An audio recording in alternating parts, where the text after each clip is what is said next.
ৰাম নাৰায়ণ ৰাম।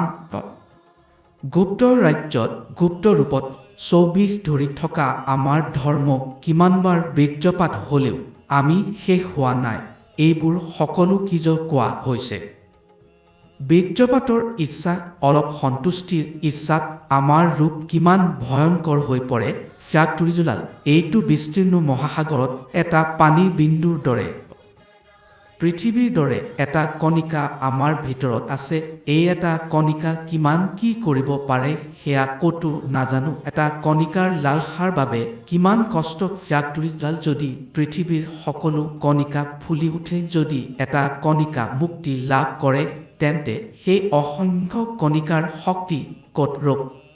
সেই মহান বীৰ্যপাতৰ সোঁত ধাৰা যদি সহস্ৰাৰৰ মাজেদি বৈ যায়, যাৰ বাবে এই শূন্য সৃষ্টি হৈছে, তেন্তে এয়া আনন্দ যেন হাঁহিৰ ৰোগৰ দৰে। ৰাতি আহাৰ কৰি শান্তিত বহি থাকিলেই হাঁহিৰ খুচলিব ধৰিব।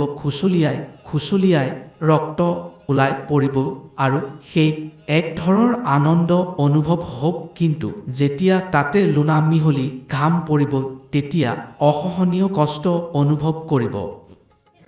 অলপ বীৰ্যপাত হ'লেই আকৌ দুখ আহে। ইয়াৰ কোনো অন্ত নাই। যি সংগমস্থললৈ আমি গ'লো সেইটো হৈছে প্ৰকৃতি পুৰুষৰ মিলন, শক্তিৰ মিলন। সেই সংগম অৱস্থাত চোৱা কিমান সূৰ্য তোমাৰ ভিতৰত পৃথিৱীৰ দৰে জ্বলি উঠিছে।